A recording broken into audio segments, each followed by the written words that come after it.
嗱，而家我嚟講下呢度嘅歷史啦。首先呢，呢個歷史就係因為呢個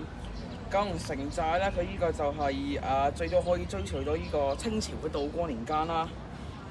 喺當時清政府為咗加強對九龍嘅呢個半島嘅控制啦，咁佢就為咗防禦呢個英軍嚟入侵啊，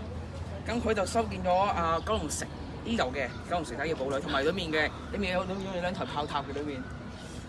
佢炮塔嘅嗰個主要功能就係防衛呢個敵人游咗嗰邊，即係類似嗰個佢呢度九龍城呢度以前係海嚟噶嘛，臨海啊嘛，佢話嗰度起咗炮塔嚟諗住防守啦，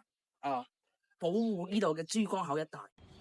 呢個炮台咧就設置喺城寨入邊啦，用於安放火炮，並且配有軍隊駐守。當時係火炮多為鐵製啦，而且射程有限，但係已經足以應付當時海上嘅威脅啦。好，啱啱先就介紹完呢一個炮台，咁而家就到我介紹一下後面嘅五門。清廷喺1847年修建九龍寨城，以加強海防。寨城嘅五門原本係九龍司巡點辦公嘅地方，係一座青磚嘅建築，設計簡單而且又實用。喺五門嘅中間就係呢個公堂，而喺後面咧就係呢個官邸。喺1899年，清朝嘅官兵撤離之後，五門曾經咧就俾唔同嘅團體去租用，先後佢就俾老人院、孤兒所、學校同埋醫務等等去做呢啲嘅用途。而去到1987年，政府就拆咗呢個九龍城寨，就改建為公園，所以五門咧就全面復修，就成為咗呢一個嘅歷史見證。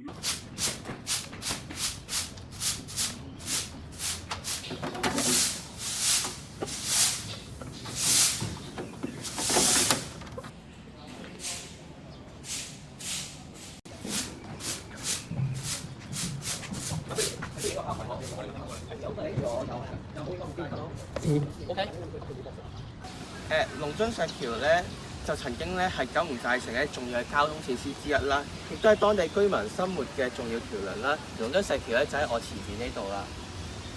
龍津石橋嘅歷史咧就可以追溯到清朝時期啦，當地嘅九龍寨城咧係清政府重要嘅軍事要塞同地方行政中心，而石橋咧就係連接城寨內外嘅重要設施。龍津石橋龍津呢個名咧就以為咧龍嘅渡口象徵九龍一帶重要嘅交通要道，並較吉祥嘅寓意。而建橋嘅目的就係石橋跨越住一條天然嘅溪流啦，就便利城內嘅居民咧出入，特別係而且亦都有個用途就係運輸物資同埋日常往來。龍津石橋嘅結構咧就係用咗堅固嘅花崗石去建造啦，設計咧就簡單實用，具有當時中式石橋嘅典型特色，而橋面咧平整咧都可以當係客人同埋小型嘅運輸工具配合。咁呢一個公園咧就採用咗呢個中式江南嘅風格啦，而咧佢嘅景觀咧就比較優雅。咁佢咧就會有啲小徑啊、池塘啊，同埋後面有山嘅。咁咧就為咗俾遊客去提供一種好安靜、好寧靜嘅一種感覺啦。咁呢一種嘅設計唔單止係美觀啦，但係佢仲可以感受到係中國傳統嗰個氛圍、嗰個氣氛啦，就令到啲遊客係想散步啊，可以放鬆一下佢嘅心情。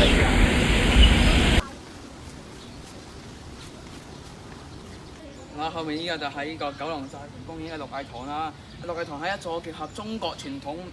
綠藝文化嘅呢個堂啦，就係呢個元素有包括呢個休閒同埋展示嘅空間啦。佢就佢設計融合咗呢個古典嘅園林風格，可以見到有好多樹啦，好多類似園林風格嘅啦，周圍綠樹環繞啦，同埋製造出呢個寧靜嘅呢個氛圍早前啦就有一套電影咧，就係叫《九龍城寨之圍城》嘅。咁佢咧喺呢一個戲入邊咧，其實我覺得佢嘅文化反思都係一個好重要嘅主題嘅喺一個 project 入邊，所以我就簡單去介紹一下啦。呢套嘅戲啦，就唔單止係一個動作嘅戲嚟嘅，佢其實咧喺入邊都講述咗啦，有啲香港嘅歷史啊、城寨嘅歷史，更加係入到城寨入邊嘅一啲人際關係啊等等，所以都好建議大家去睇一下。公園內咧就保護咗多項歷史文物啦，包括咧就城寨嘅城牆基礎啦、炮台同埋其他嘅遺址。呢啲文物咧不僅係歷史嘅見證咧，都係公園嘅一部分。呢啲文物嘅保護啦，同埋嘅展示咧，就令到遊客咧可以更加直觀咁感受到香港九龍城寨嘅歷史，並且可以理解其中香港文化入邊嘅重要性。喺2018年啦，呢個公園就新增咗呢個千面小城展覽啦，就設有咗戶外嘅展區同埋6個展館啦。呢啲展區展示咗九龍城寨歷史風貌同文化遺產啦。同時咧，呢啲展覽不僅咧展示咗城寨嘅歷史建築啦，仲要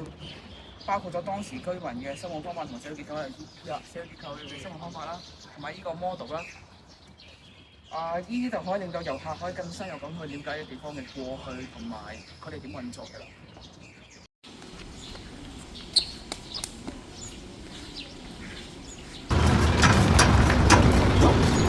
好勁啊！哇，好勁啊！哇，好靚仔，好有型啊！哇，好有型，佢露咗3下，哇！